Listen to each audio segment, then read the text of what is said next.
united, will never be defeated. The Dockers, united, will never be defeated. The Dockers, united, will never be defeated. Where are you, Starmer? Yes! Because are you? Go and talk, Tony! Come on, Starmer!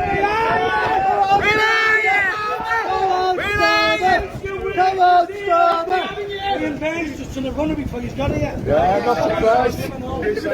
Black Tory! It's all right, Tim.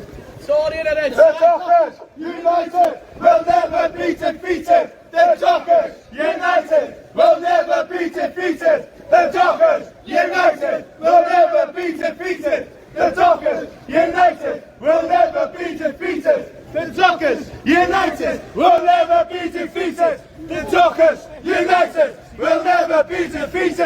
The Dockers, united, will never be defeated. The Dockers, united, will never be defeated. The Dockers, Come on, Starmer! Where are you, Starmer? where are you, lads? Where are you, Starmer? The Dockers, united, will never be defeated. The Dockers, united, will never be defeated. The Dockers, united, will never be defeated. The Dockers, united, will never be defeated. The Dockers, united, will never be defeated. The Dockers, united, will never be defeated. The Dockers, united, will never be defeated. The Dockers, united, will never be defeated. If you don't stand on the picket, you're a scab. If you don't stand on the picket, you're a scab. If you don't stand on the picket, don't stand on the picket. Don't stand on the picket, you're a scab. If you don't stand on the picket, you're a scab. If you don't stand on the picket, you're a scab. If you don't stand on the picket, you don't stand on the picket. You don't stand on the picket, you're a scab. Good evening, everybody. Well, that was a bit of action from this afternoon when the Dockers, as well as the Mersey pensioners, local trades union councils, LGBT groups and others, went down to the waterfront to protest against Keir Starmer's lack of support for the union movement. And surprisingly, the police allowed about 20 of the Dockers through to protest right outside the hall. And there's other video clips I'll be publishing later on, which show the kind of, well, shitty reaction, frankly, that they were getting from a lot of the conference delegates coming out.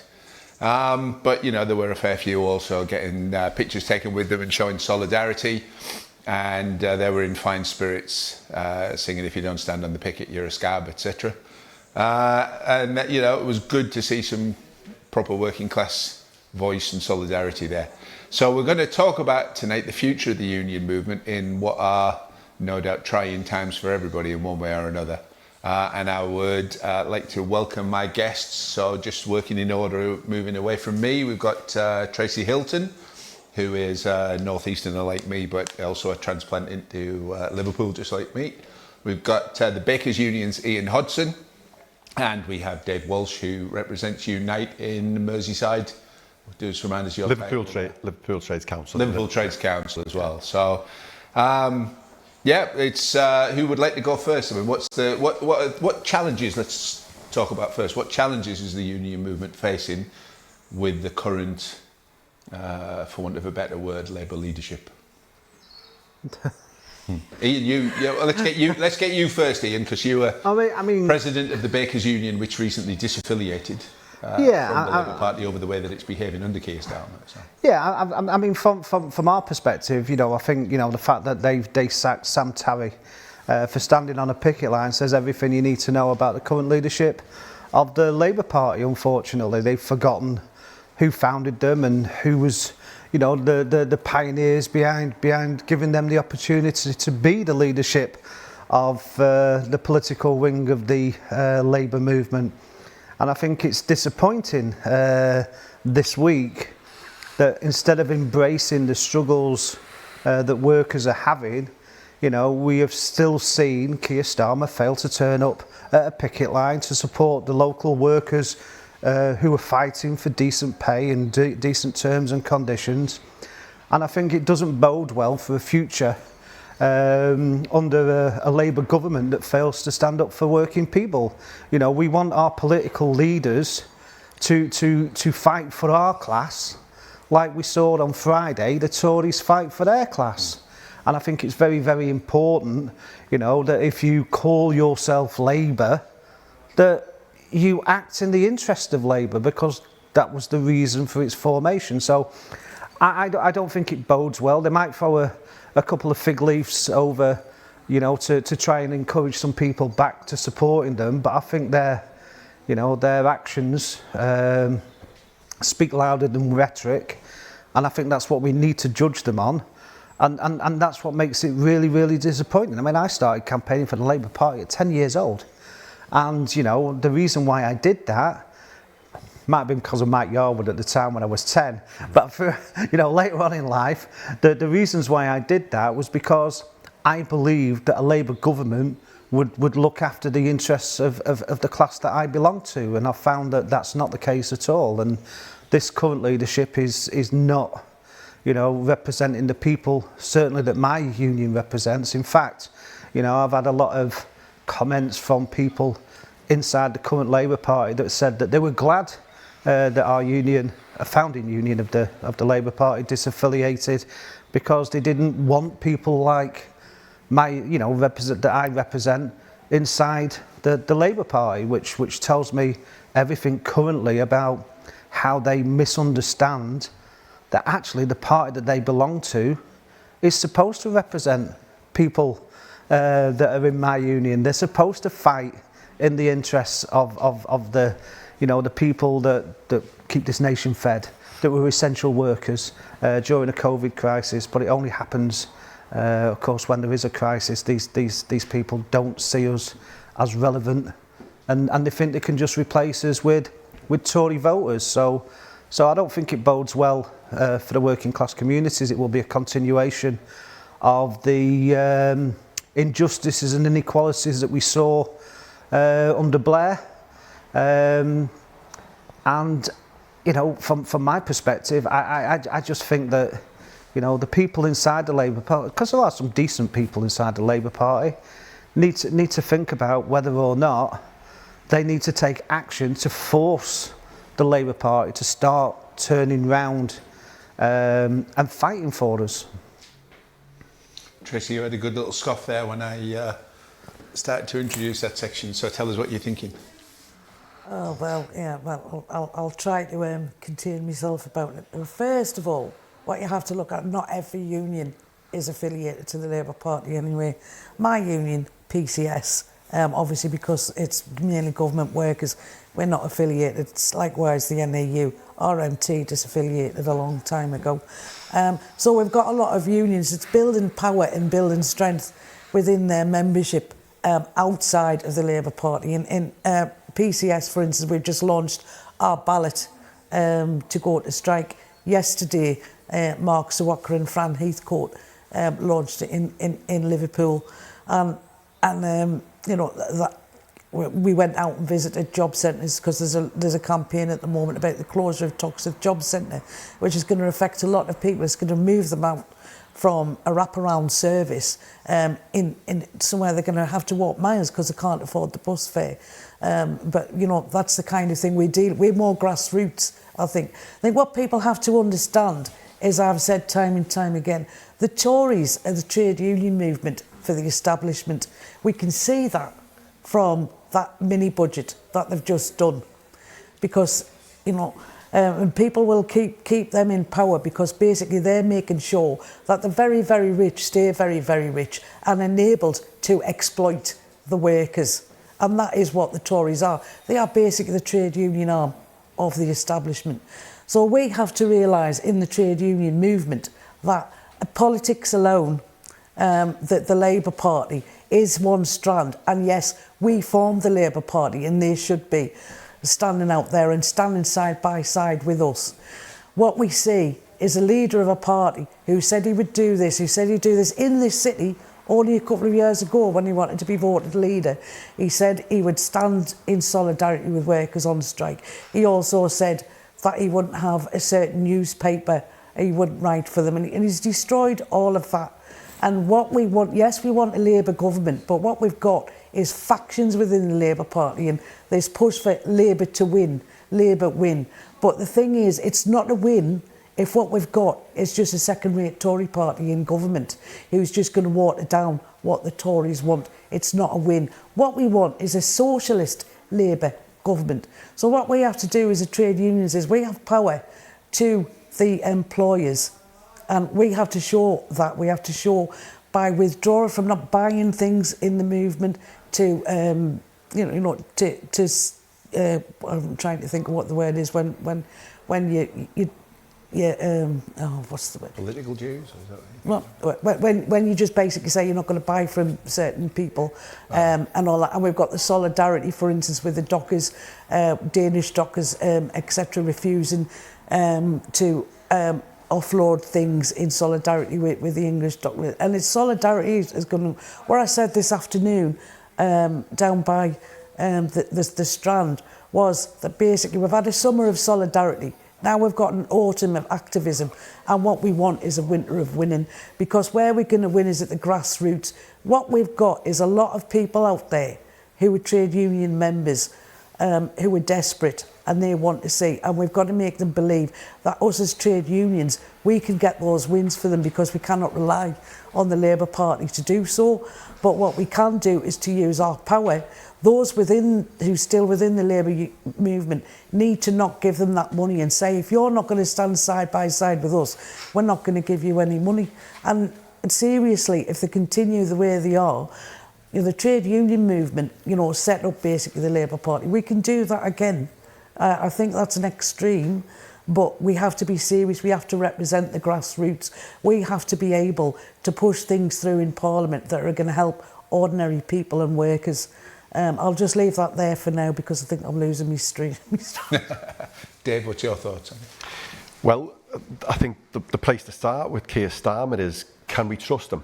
Because when he was elected as leader, he said he'd be the unity candidate, that he'd embrace all of the positives from the Corbyn era, the fact that the party was built up massively, hundreds of thousands of new members, particularly among the youth, and that what certainly the general election of 2017 showed was that the policies that he was putting forward of public ownership were extremely popular.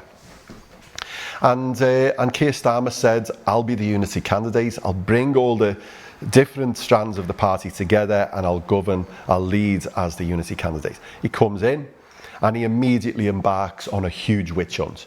He prescribes a number of left organisations, he expels very many members on spurious pretexts, he drives out members because they realise they are marginalised in the constituencies, and he drops all of the policies that were popular, and he swerves the Labour Party to the right, again, like an heir to Blair.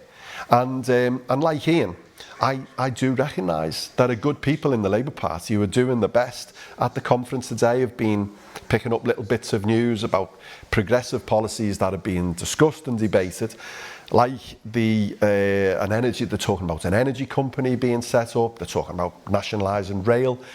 But my thoughts are, can we trust Keir Starmer to deliver on them? I really don't think so, because the Labour Party now is a top-down party. It's not democratic. It doesn't have democratic structures which allow policies to be driven upwards by the membership. And instead, the policy conference is no more than a talking shop. And what you've got is this leadership which makes decisions behind closed doors, this policy-making forum, and they will decide what the policies will be when they're in government. And I very much doubt that any of the policies that they will put on offer will address the very serious crisis that workers are facing in this country.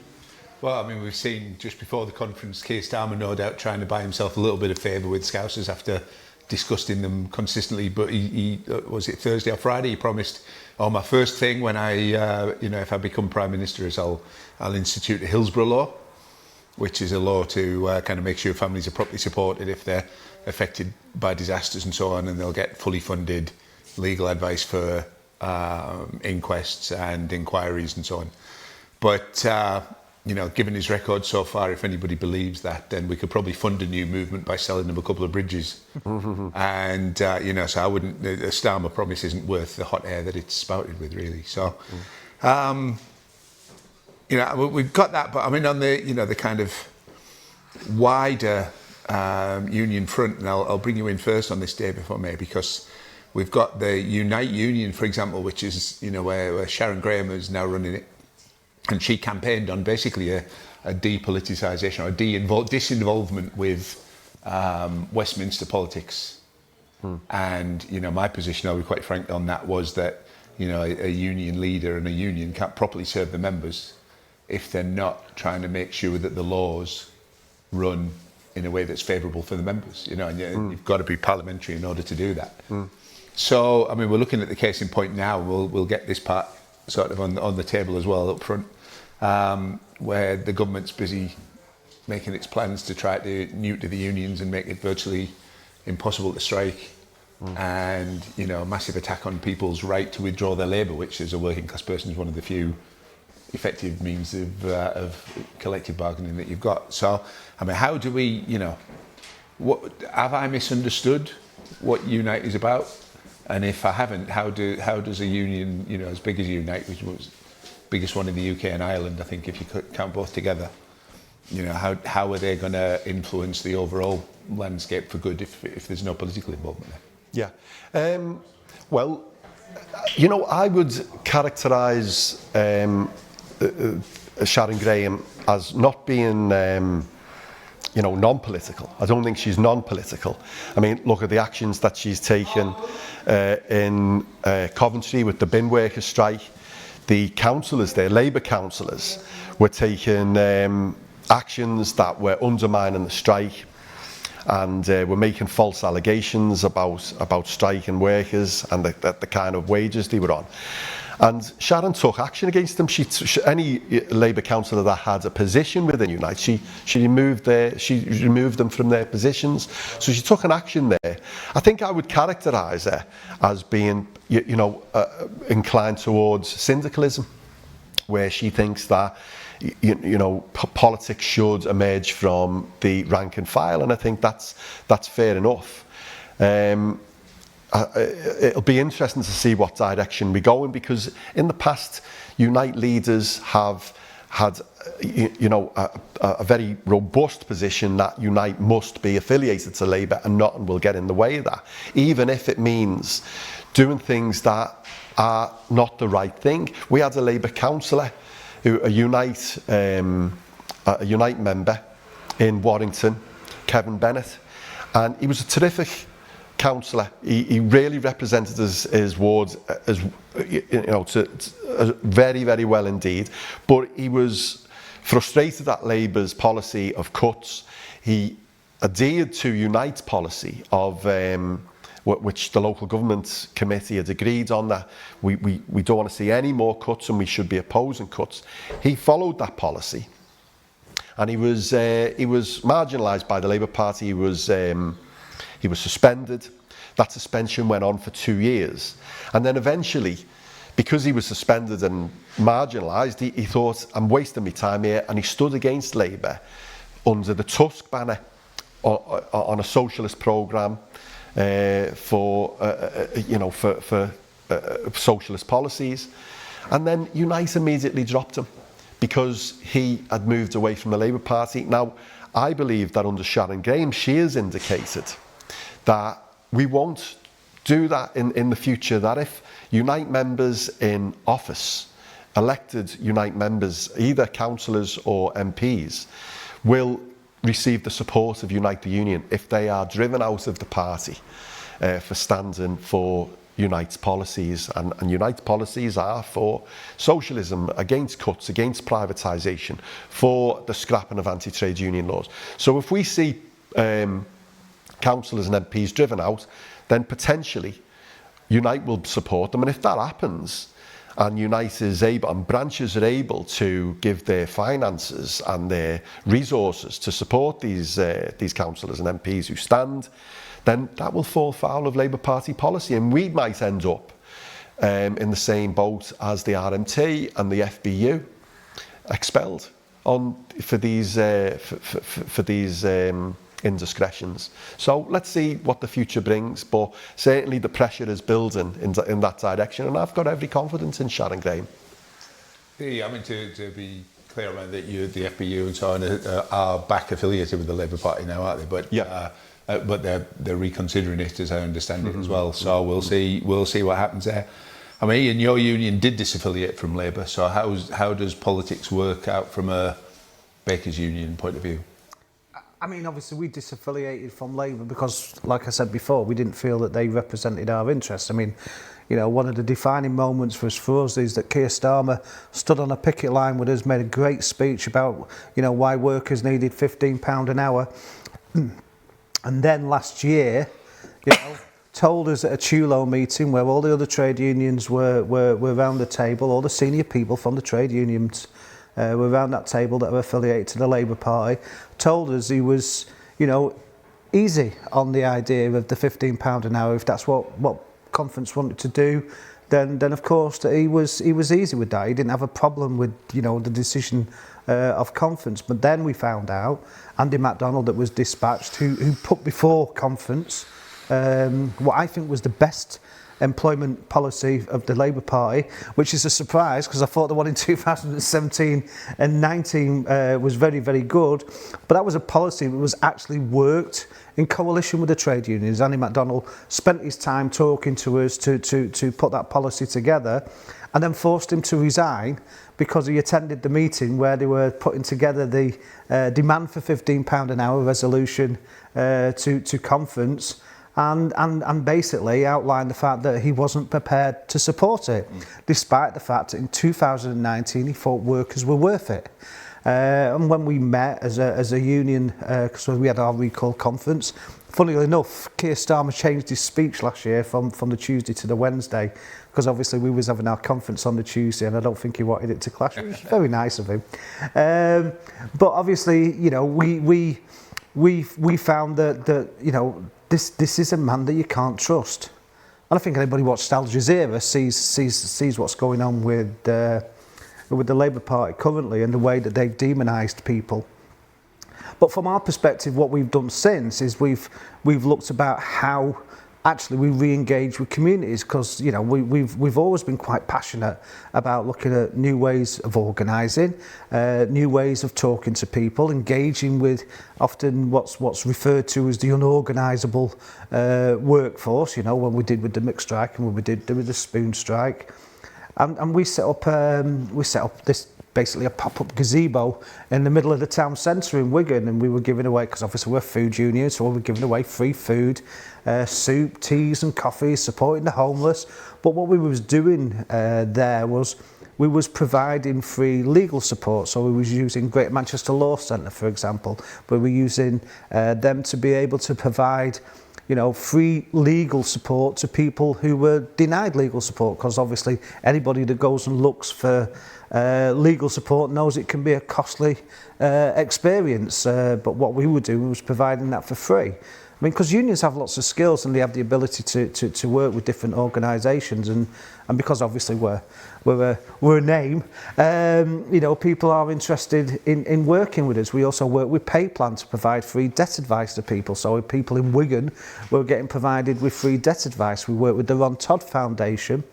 There was providing support for people with mental health, and also providing information and advice for people on how to deal with mental health and how to access services too. And I found it an absolutely incredible experience, by the way. I mean, we of course we ran into some difficulties, but the people that came along, you know, we met people that were sleeping on the streets, and because of some of the people that came along, we was able to find them, you know, accommodation. I mean, to me, that's what unions do. They support people.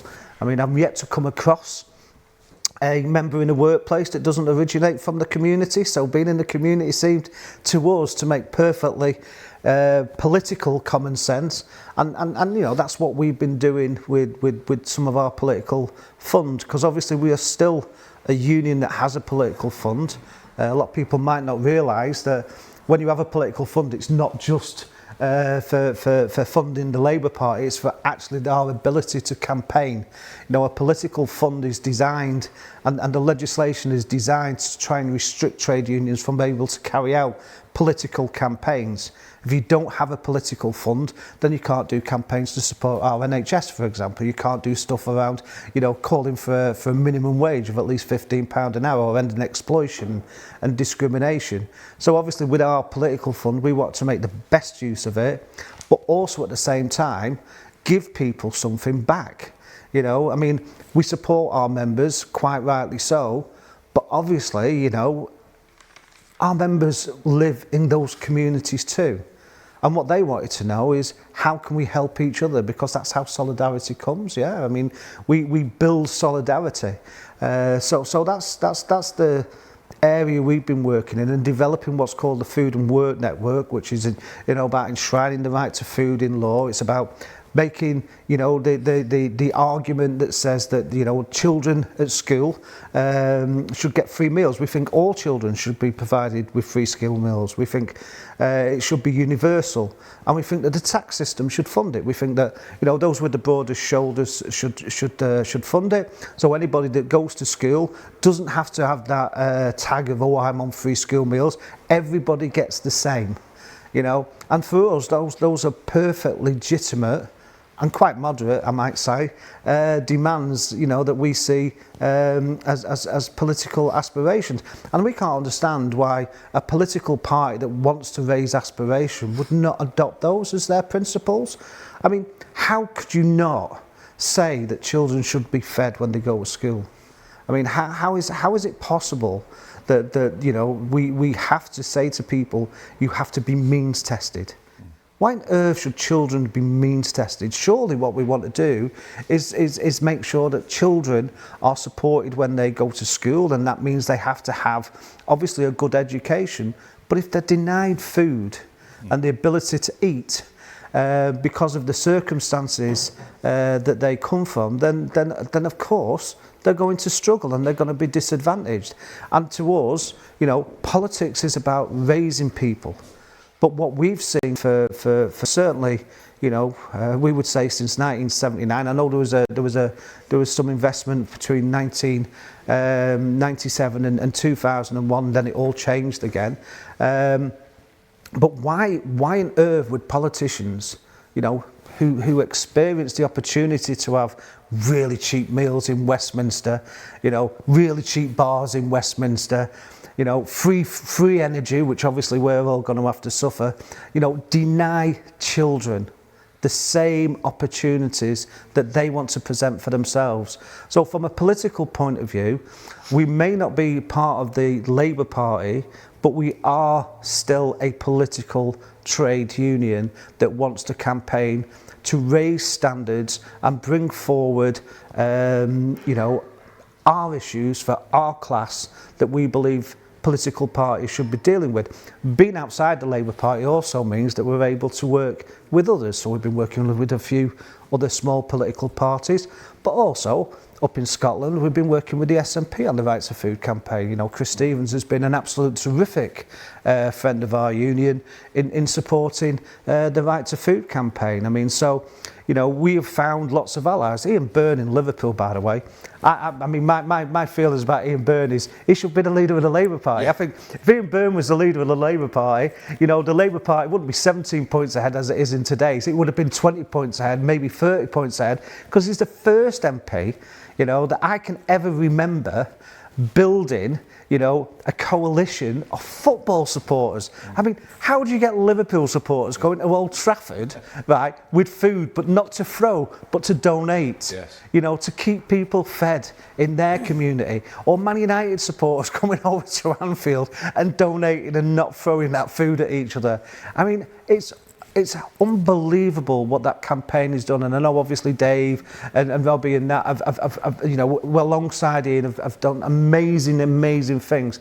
And if people don't know about the football, the fan supporting food banks, you need to look it up, because that Right to Food campaign, in my opinion, makes that the NHS campaign of our time.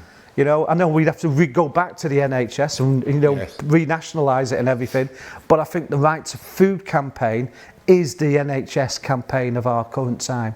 And, you know, and for us as a union, that's where we've put a lot of our energies and time and effort, because we think everybody should be entitled to a decent home, to decent food and access, you know, to a decent education and, you know, decent pensions and decent, you know, I want a social security system. I'm not interested in universal benefits. It's not benefits, by the way, we pay into it. You know, and if people are paid decent wages, then instead of giving corporate welfare to all of these corporations that make billions, you know, we can give social security so people can live their life with dignity. You know, we have a right to a life with dignity and respect.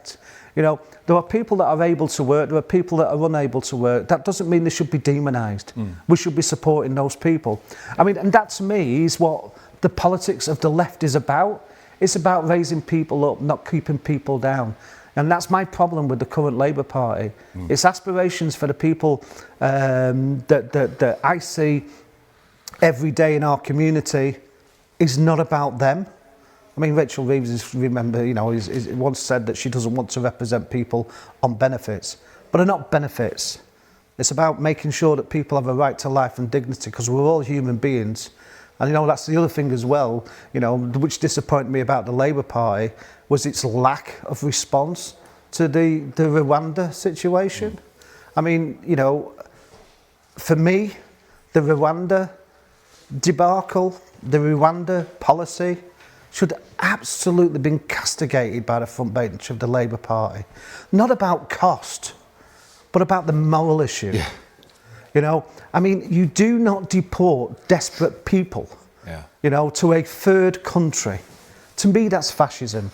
And There's a couple of examples of that, you know, sort of attitude in the Labour Party at the moment, with the Spy Cops bill, with the, you know, all kinds of assaults on human rights. But the thing that encapsulates it for me, and we'll have to be careful, because if we praise Ian Byrne too much, then the knives will be out even more for him. Unfortunately, yes. As they already are in the Labour Party. If you're in his constituency, I'd support him. Yeah, but when that campaign really started to take hold, and then Ian got awarded the MP of the Year thing, you know, and which he never got any, you know, the Starmer congratulated the winners as a generic batch, but he didn't congratulate Ian on getting MP of the Year. But Labour's response to that was to wheel out a Blairite former MP to say why campaigning for the right for food was a bad idea. Yeah, that's true. Because it was anti-aspirational or some such bollocks. So, you know, that kind of shows how deep the rot goes at the parliamentary level, really, in the Labour Party. Tracey, you've sat there very patiently for your turn. Tell us how you think politics should be working out in the union movement at the moment. Well, firstly, I absolutely agree with everything that Dave said and everything that Ian said. You know, again, I and many comrades in Liverpool actually campaigned for Ian Byrne to be nominated for West Derby, because he has brought a lot of people together, and he comes from a trade union background from Unite, and basically it's that kind of idea that we want a better world for trade unions to get involved. Recently, trade unionists in Liverpool have been getting together, and we've had 2 trade union fairs, because what we're trying to encourage people to join unions, to understand and protect the rights and what trade unions can do for them. The bakers did a stall there at the last one, and about building solidarity and about letting people know what they can do. Now, Ian mentioned Rwanda, and obviously we've got a woeful lack of anything from the Labour Party on this, but my union, PCS, we are kind of co-funding that challenge with Care for Calais and another organisation. We're solidly behind that. It does affect some of the workers in our union, in the Home Office and other related things. And just on a humane front, It's just absolutely abhorrent. I mean, I am the grandchild of, you know, the original Windrush person, and this is stuff that started with the Windrush generation years and years ago, and this is just an escalation of that, because let's be clear here, the people that they're aiming for are black and brown people. Whereas the rolling out and you know, people running from war should be supported, but the rolling out the red carpet for Ukrainians and giving people in the UK £300 to house them, and they can't get rid of brown people quick enough. And you know, they have been under horrific war for years and years and years, and the bizarreness is that some of them are actually being moved to a country not that far from what it's took them an extensive amount of time to get away from. We must never forget international solidarity and how that links, and we spoke about that earlier on today, about how that reciprocality of internationalism helps in trade unions. We have, for instance, in dock strikes, we have, say, you know, like ships from other countries such as Denmark, etc., who were international unions from another country, not governed by our trade union laws, refusing to unload stuff in solidarity with dockers. And that's where trade unions can come in, building up that international solidarity. Now, I know I first became politically active as a teenager when I still lived in the northeast in 1984 in the miners' strike. And you know, there was fantastic stuff done from the grassroots there about the miners' wives doing, you know, like food kitchens, etc. And we were getting food sent in from Russia, from Poland, from Spain, from Central America. You know, we were getting food, we were getting money, we were getting that international solidarity, which is quite bizarre when you think about a lot of the countries that we were getting support from. Then we're actually, you know, in many ways worse off than we are. But that's what good, strong trade unionism does, because when it comes to, you know, impacting employers, we need to show to them that we can actually reach that far, because too many times they shift work to another country because they think they can get away with that, and they try all kinds of tactics. If we can show, like as was tried with the obscene thing they did with the P&O ferries workers, where those 800 workers, where they tried to take on agency staff straight away. And in some docks, what they found was, because they didn't have the proper training, the health and safety trade unionists there said, well, we can't allow for this to happen, and we need to use what we can, because legally everything is being put down on us. They're going to change the trade union laws again, but we still have a lot on our side that we can use, health and safety, etc., etc. We still got people, you know, like dying in work sites, and they shouldn't be, and that came very much to the fore during the COVID crisis, during the pandemic, about it being used, because, you know, employers were quite willing to send people into quite dangerous situations, and many, you know, the health and, you know, maybe even the lives of workers were saved by trade unions, because they stepped in, and people, depending on the jobs, were enabled to work from home.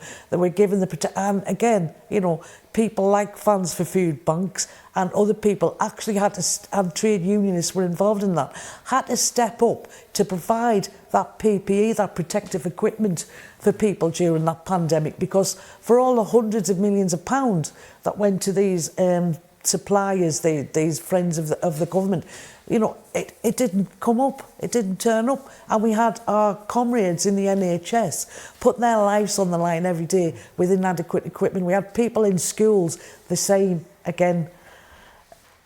So, you know, this is where we as trade unionists can make good interventions that improve things for people, saves lives, and basically, you know, like pushes it. If we stand together in solidarity, we can hurt them. And that's what we've got to do, because they're hurting us all the time. And like anything else, you know, if you starve, for example, an animal too long and you mistreat it, it's not going to continue to scour in the corner. It's going to come back, it's going to bite back, it's going to fight back, and it's going to get you. And that is the trade union. I've lost me thread again, but basically, in PCS, we are now going to the ballot because, you know, we've had over 10 years of pay freezes. You know, pay progression's long gone down there. We're overpaying on our pensions because of a mistake in the contributions that we make. They're bringing it back again, trying to change our redundancy compensation scheme so we get worse conditions. At the same time, they're announcing they want to slash 91,000 jobs from the civil service. They have no concept of what we as civil servants deliver. Do you think we would have got through the pandemic without the stuff that civil servants did? We made sure people got the benefits, people who were suddenly out of jobs. We made sure that people with businesses you know, got that support that they needed. We got the furlough payments, you know, we got money in to help keep the machine running, and, you know, we supported people. And they really think that they can run the infrastructure that's needed for us to retain to be an effective country on a staff cut like that. And where they want to do it on the cheap, they want to give us crap pensions, they want to give us crap redundancy payments, and what they want to do is to give us more work on effectively what is less pay, because the cost, it's nowhere near the cost of living crisis, which is why if you're a PCS member, you're going to get a ballot through the post very, very soon, fill it in, post it, and say yes to strike. Let's look outside our own movement for a bit. I mean, I want to focus mostly on what we do within our own movement, because to some degree the enemy is the enemy and they're going to do their thing, so we don't want to be just reactive. But obviously, you know, the government is mounting an even bigger war now on the union movement than it usually does. Dave, do you want to give us a quick summary as to what changes they're trying to push through to make it even harder for people to stand up for themselves? Well, you know, we've already had a recent raft of anti-trade union legislation introduced. They're going to ramp that up, make it even more difficult for trade unions to take action. And they're talking about tax and strike pay, because Unite Union have built up a really big war chest, so they want to impinge on the ability to ameliorate the worst effects of a strike on workers. So they're going to attack us on all fronts. I think it might come to the point where where we're forced to take wildcat strikes again. It might be that that's the only option that we've got. But, you know, alongside that industrial battle that we must fight, however tough it is, we must also, you know, I've got to bring it back to politics, we must also campaign politically. And it's the reason why I was happy to take part in this debate, because the question was, what next? What's the next strategy for trade unions? And for me, it's got to be to create a new workers' party. I think that's got to be the answer to the problems that we're facing, because already the trade unions are organising outside of their own normal structures. You've got Enough is Enough, you've got the TUC doing We Demand Better, Unite has got this campaign, Unite for a Workers' Economy. So, and there are other actions and organisations being built up by other trade unions, which are bringing together workers, students, non-union members, community activists, disabled, unemployed. And the thing is about when these organisations draw people together is that they come to some conclusions, which is that the system is rigged. The system is rotten, it's corrupt. A very tiny few people are benefiting from our misery, from our exploitation. The shareholders, time and time again, when the dockers speak about what's happening to them, they talk about the shareholders getting vast amounts of dividends. I was on a picket line with Orsted's workers, the energy company, wind turbine company, same again, the energy company, they're making massive amounts of profit, 600 odd million pounds of profits. They're offering the workers 3.5%. But time and time again, when the unions organise along these sort of outside organisational lines, they're coming to the conclusion that to fix these problems, we need political solutions. We need public ownership for one. Energy needs to be publicly owned. Public transport. We need to completely clear out all of the privatisation from health and education. We need to drive out the private sector, from social care, from the civil service. We need public ownership of water. I mean, I'll give you a little example of when you've got political representation over these issues, because water is a great example. The water companies are destroying our environment, poisoning our rivers, our lakes, our coastline. They're doing that because they're paying £72 billion to shareholders instead of investing in infrastructure. Now, because of all of that, our environment is being destroyed and workers are being exploited. And workers and the whole of society, if you look at opinion polls, have come to the conclusion that we need to take it back into public ownership. About 70% believe water should be nationalised. A few years ago, when John McDonnell was Chancellor of the Exchequer, he was in a debate on Breakfast News with Damien Green, the Tory MP, and Damien Green challenged him and he said, how will you nationalise water? Where will the money come from? And McDonnell answered by saying, well, we'll borrow the money and then we'll buy back the shares. And he said to Damien Green, and you know just how much money goes to shares because you're a major shareholder in water. And Damien Green became green by name and green by nature. He did go green because he'd been exposed as one of these corrupt politicians who is soaking up dirty money. And it was great to see a politician call out the corruption and the dirty money in politics and to talk about public ownership in that way and how it can be done, how it can be easily achieved. But the only way we're going to achieve these political ambitions is if we've got a political party. You know, all these organisations like Enough is Enough, We Demand Better, that's great. Let's debate, let's discuss, but ultimately we need a party that represents our interests, that can drive through these changes. If you let me, I'll just quote Trotsky on that. Trotsky compared a political party to a piston box in a steam engine, because he said the potential power of the workers is like steam.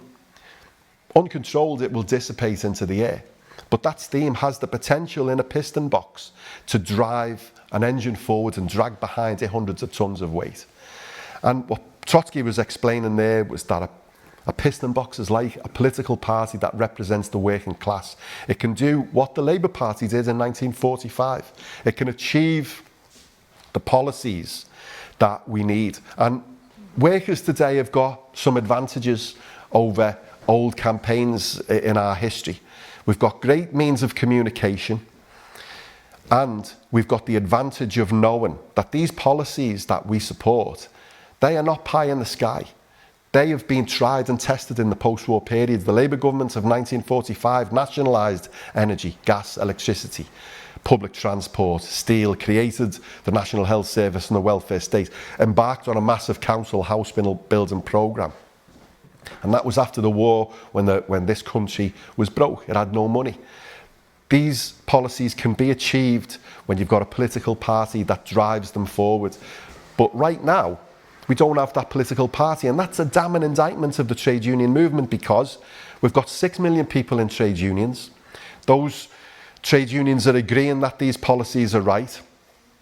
The general population believes in these policies are popular, and yet we have 3 political parties that are all committed to the private ownership of water and other utilities, committed to low taxation for the rich and austerity for the poor, committed to anti-trade union laws.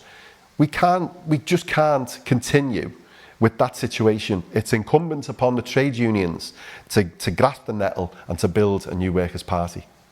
So we're inside our last 10 minutes now, so I'm going to give you two guys 4 minutes each, 2 questions.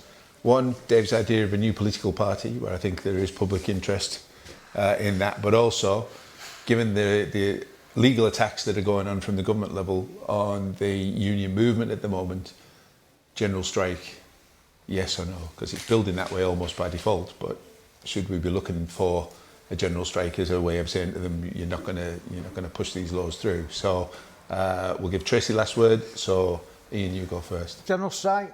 I mean, We can't continue to allow them to keep kickers, can we? We've got to respond. I mean, I know there's going to be a debate at the TUC about what they do next. And I don't see how the TUC can come up with any other solution. You know, when you see them deliberately set about a budget that rewards £1 million, you know, somebody earning £1 million with a £55,000 tax cut. You know, when nurses are being denied a decent pay increase, you know, when the railway workers are having to strike for just getting a reasonable pay settlement, you know, after having a 2-year pay freeze to help out their employer in that period, then I think that we have no options. The government's pushing us to a point where we have to say, you know, enough is enough. You know, we have to stand up and be counted. Because if we're not, they'll see that as weakness. These people only respond to strength, and I think we have to demonstrate the strength of the Labour movement, and I think people will come along with that. And I know it's not going to be easy, and the TUC are going to be worried about, you know, if they call it, then people don't follow it. But I think at some point in time, you have to say, we've had enough, you know, and to me, the most important thing is we're at that point now where for us as trade unionists and trade unions to be relevant to people's lives. I mean, I'm a great believer that when they had the march in London, which they shouldn't have had, by the way, on the 18th of June, they should have been at Orgreave. I'm a great believer that if that march would have been called on a different date, and they would have said that what we're going to do is we're going to occupy, you know, Westminster, you know, the gardens outside Parliament, and we ain't going to shift until they've cut the price of fuel. I mean, because the idea of that march was to bring trade unionism back to people's lives. I think if they'd have said, we're going to occupy until you've cut the price of energy, I think on Monday, when they cut the price of energy, it would have resonated in every home in this country. Because I think people want action. They hear a lot of words and they hear a lot of rhetoric. And the RMT and Mick Lynch has been absolutely superb in putting across the justification for reasonable men and women to get reasonable pay settlements. And I think we can go that step further. And I think the British people have had enough. And I think it's up to the TUC now to have the courage, you know, and do the thing that is necessary. Yes. You know, I think that's so important. I'll just stop you because we've got to let Tracey get the word in. That was lots of words on a general strike. One word on the new party, yes or no? I think we need to build a movement to get to the new party. I think we do need a new political organisation to represent our class. Tracey, you'll see us out, and when Tracey's finished, then we are going to, and I always wanted to say this, we're going to run VT with a music video from the Sway, I gather, and then we'll be back over to Kevin and Tina. Tracey, over to you. I'll try to be quick. This is class war, so we need to call in major concern and general strike. I would say, you know, in short, and I totally agree with everything that Dave and Ina said. Obviously, we are generally always speaking from the same verse there, because we know where we're at. And as for a political party, we need a political party that represents us, that the voters, the ordinary people, can have some faith in. There is no faith in the Labour Party, because they're not, if they get in government, they're not going to be a socialist Labour government. They're not going to do what needs to be done. People need enough money to live on. People are actually really being told to accept annual pay cuts while everything else is going up, and that is not acceptable.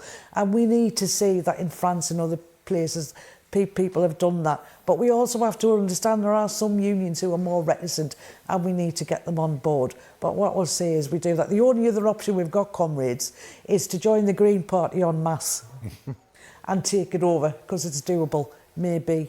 And people are forgetting about the climate emergency, talking about the Green. We also need to look at the fact this government is not only attacking the trade unions and giving money to the rich, it's attacking the planet. It's reopening fracking. You know, that is of no good to anybody. So we need to have a just transformation, providing proper jobs which are going to help the planet, which pay properly, and that's where the trade union movement needs to come in. What was the other question? Quickly remind me. Well, that was general strike and then political parties. Yeah, I think I've answered both of them. Yeah. I think wildcat strikes will have to happen because we have to show that sometimes, as they've said before, and you know, sometimes, you know, better break the law than break the law, as Audrey has said earlier on today. Well said. Well, thank you for watching. Thank you very much to our excellent panel, and I'm going to do it again. Run VT.